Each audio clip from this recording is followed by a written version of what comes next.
Straight ahead on CCX News, pieces of Robbinsdale history are finding a new home. Plus, the mission of food shelves remains the same, but the clients who use them are changing. But first, a dangerous holiday habit, one that impacted Robbinsdale police not once, but twice. CCX News starts right now. Hello and thanks for joining us. While the holidays are a fun time, they can also be unsettling as DWIs increase this time of year. Sonia Goins reports it didn't take long for Robbinsdale police to come across 2 cases of drunken driving. The past couple of days have been interesting, to say the least, for the Robbinsdale Police Department.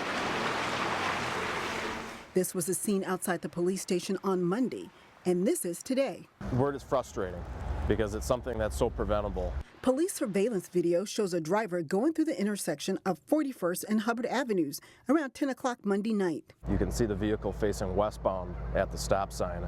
After being at the stop sign, the vehicle accelerates and essentially follows the tire tracks in the snow. The driver took out a tree and the police and fire sign. It would probably be more expensive than people would imagine, just given labor costs to replace things and then also any type of materials that would be needed. Police say the driver was confused and seemed impaired. Robbinsdale cops also had another drunken driver-related incident last Thursday.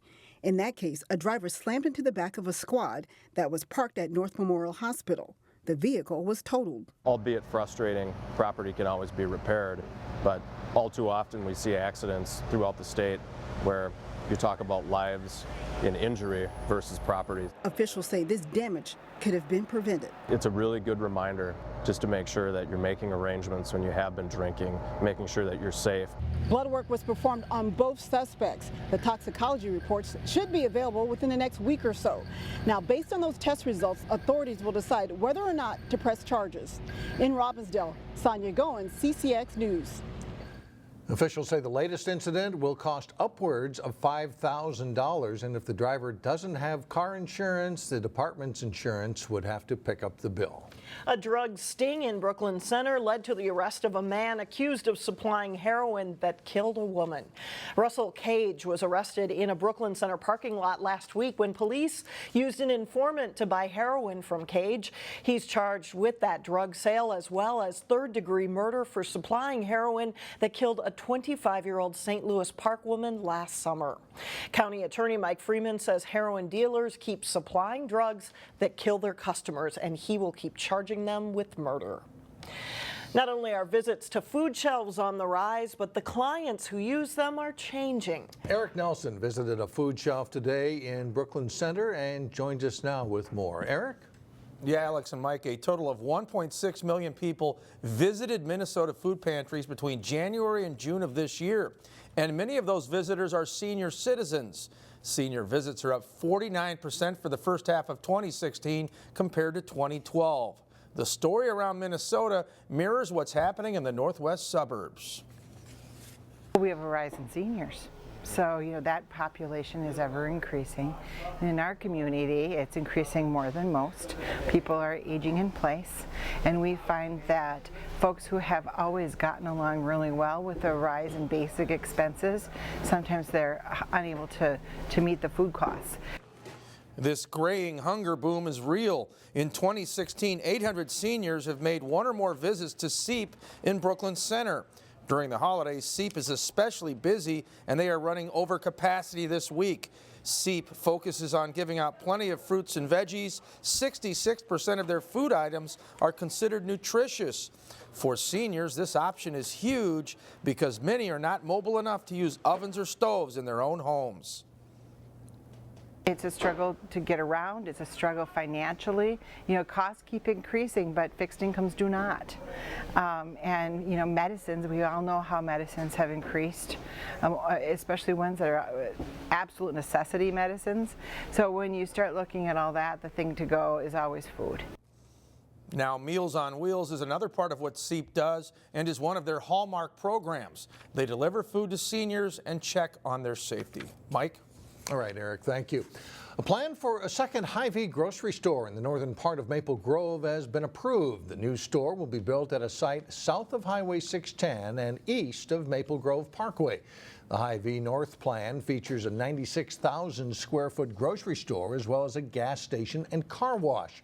There was one concern about the plan. 90% of the trees will be removed in this heavily wooded area. To make up for the tree loss, Hy-Vee is required to pay cash to the city toward a tree replacement fund. No construction date has been set yet for the Hy-Vee North store. A construction timetable is also uncertain for the other Hy-Vee store approved for the southwestern part of the city. Meanwhile, the Maple Grove City Council gave a fond farewell to an outgoing council member who chose not to run for re-election. Erik Johnson served on the City Council for the last 8 years. Before that, Johnson served on the Planning Commission and was a police officer from 1993 to 2005. Council member Karen Jaeger says Johnson was a very thorough and careful decision maker, and she says he will be greatly missed. Christy Barnett was elected last month to take his place. Robbinsdale's historic Terrace Theater may have come down, but some of its signature elements will have a second showing. What are you holding there? Okay, well, this is one of the globes that was on the end of the Sputnik chandelier, the spires. Light fixtures and all 14 letters from the iconic Terrace Tower signs are now in the hands of the Robbinsdale Historical Society. The so-called Sputnik chandeliers will arrive in early January, and some of the stainless steel letters will need to be restored from damage during the theater's demolition. But the goal is to get the artifacts all together for an exhibit next year that pays tribute to the early 1950s theater. When they enter the exhibit, it'll feel the way they remember the Terrace feeling. And that's one of the things I always talked about, is the Terrace was more than a structure, it was more than a movie theater.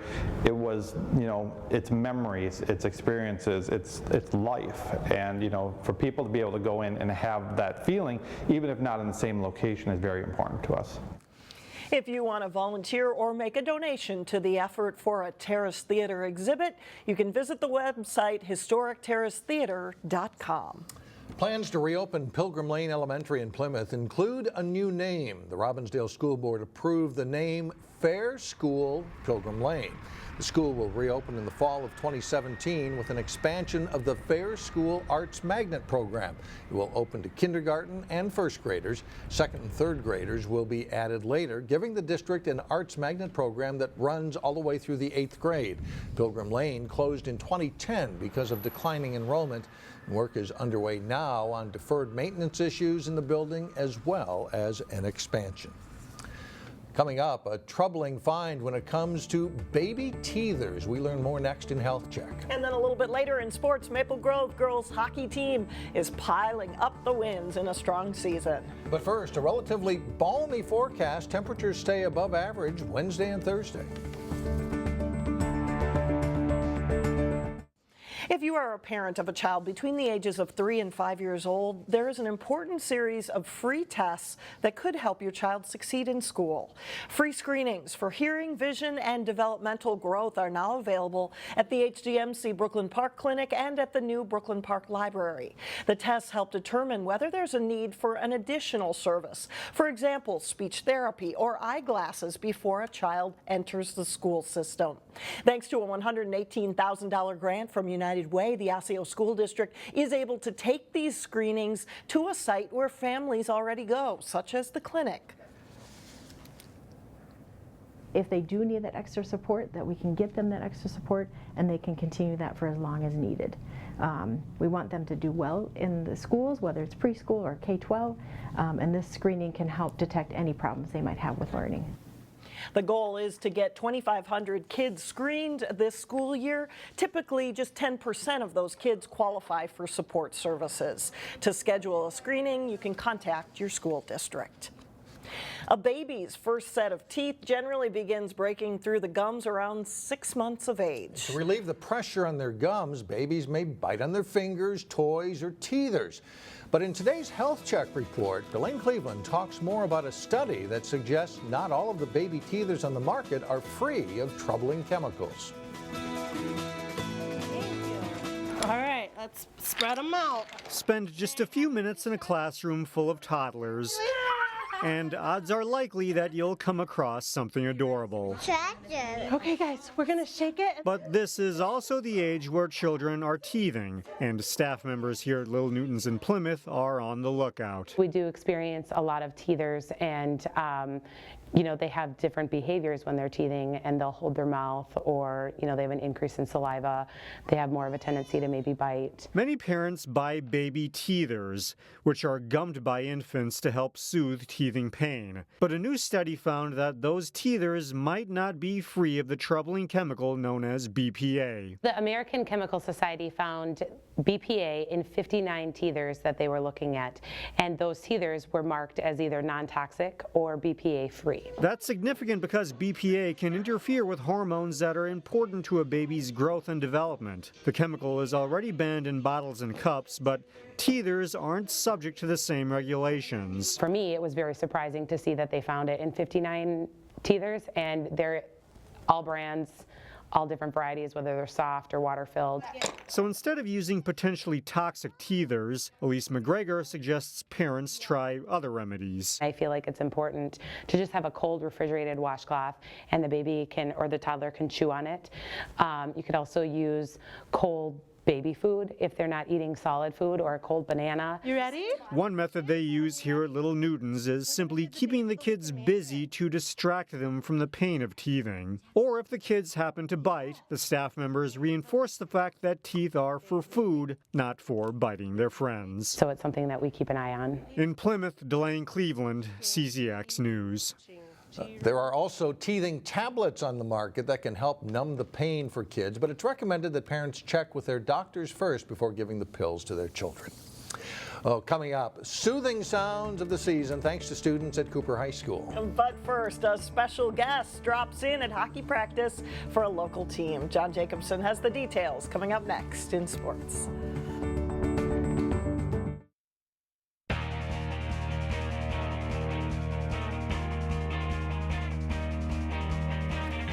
I'm John Jacobson with sports. A local hockey team got a chance to meet a special visitor at practice Monday.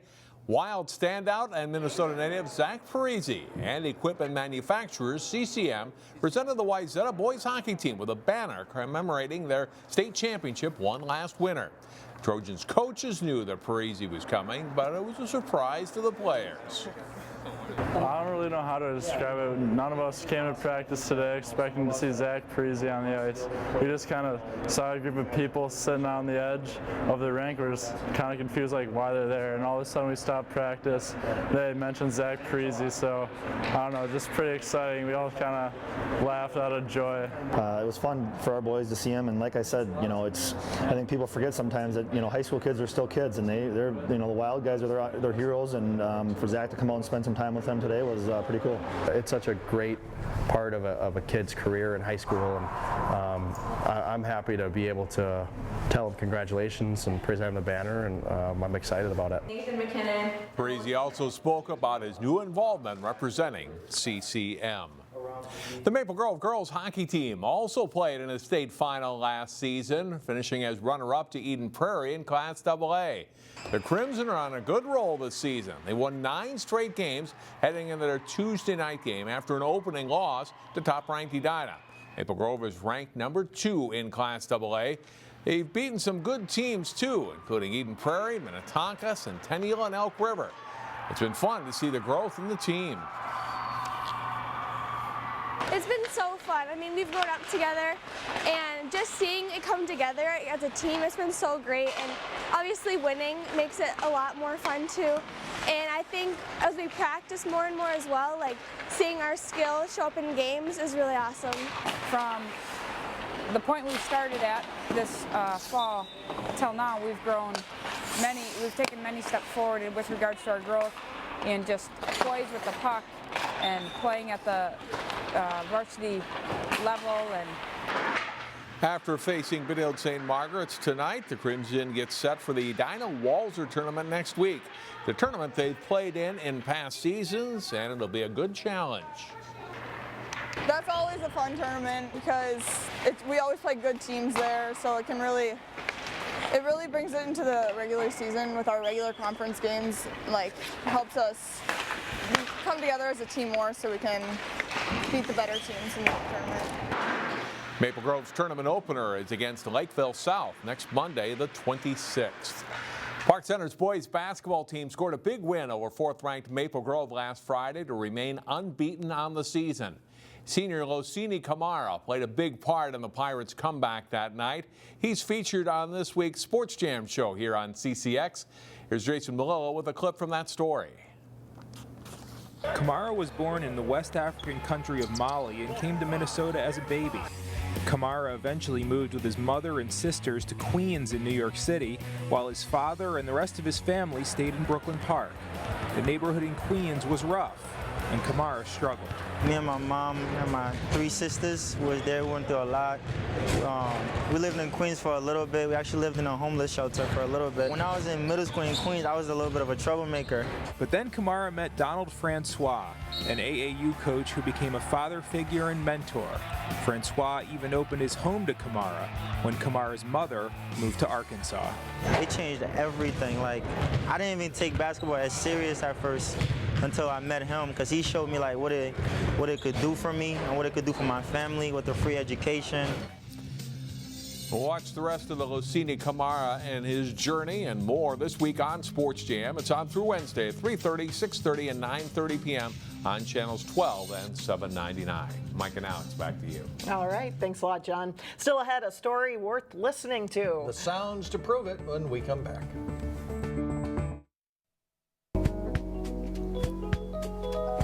Let's take the road before us and sing. Our holiday lights tour takes us to Maple Grove, where there's an ugly sweater party with Santa and a snowman. Step back a bit and you can see that every usable space of the yard and wall are lit up in some way on this home on 65th Avenue.